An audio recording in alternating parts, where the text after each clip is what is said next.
While we were in the United Kingdom having the conference, one of the testifiers, a dear woman, and when she stood to testify, she said she was 65 years. And when I looked at that woman, if you were told she were 35, probably she's even following now. 65 years, alive, agile. I've seen people who have a daddy Onugbogu who comes here. Now, I think this year he will be 86. And yet he comes strong, moving by himself. Only once or so, or never gone to a hospital. And his wife, who is 10 years younger, 75. When I go for programs in the East, they show up together, healthy and alive. Yet there's another person, 31. And you have to be told that this person is not that old. I'm not being sarcastic. I'm just saying, whether you look young or look old, it's not God's fault. It's something you allow to happen to you. Is that true? Right now, there is a heightened awareness. The wellness industry is programming, and pushing organic living. There are many of you, that's your business line. You can tell us how to be healthy, how to be strong. That is the same thing I'm doing. What you are doing biologically now is what I'm doing. I'm saying that there is a problem.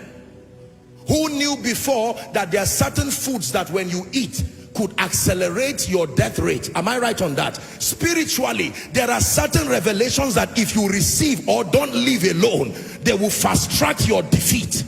It is true. There are things about God, there are things about Satan, there are things about life that must come under divine scrutiny so that there be an editing. But I love the person who taught me. That's not the issue. Even if it was Joshua Selman who taught you, let God be true and let every man a liar be a liar. Our loyalty to things that are maybe lesser truths, or truths that are isolated, or information that is not even truth, we hold on to it. This is all I've known. And yet God is asking you tonight, do you desire your tomorrow greater than your today? Then you must be willing to relinquish certain things. When I receive advices from medical people, and I have so many of them around my life, they can advise and say, listen, take water, do this, do that, do that. That's the advice. And sometimes, how many of you know that you can see something you used to like or you still like, and painfully so you remember the instruction that came from the consultant, and you are there salivating, hoping for a chance, and you are saying, why did I meet this doctor to advise me? I would have remained. But you have a choice. You can eat it and die, or you can trust God for grace and leave it, and then you leave. Ladies and gentlemen, please hear me. I'm pointing something powerful for you tonight that I'm hoping you understand. Apostle, I saw my father love the Lord.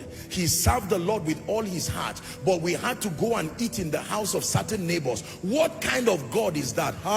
Let me answer you now. That is not a reflection of what God can do. It is a reflection of the human body again, and the inability to contend for wholesome health. Are we together now? That every time we allow a dimension of our body to not move forward, the template we give the world can misrepresent God.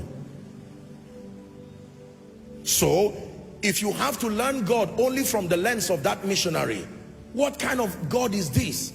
That has a missionary loving him with all his heart, serving him with all his heart, and yet the school fees of the children cannot be paid. Every time they are sending them back home, and then they come and they are praying, oh God, will you not answer us? And yet there is an unbeliever giving scholarships to people under the same heaven. What kind of a God is that? It is not a description of God. It is a description of your state.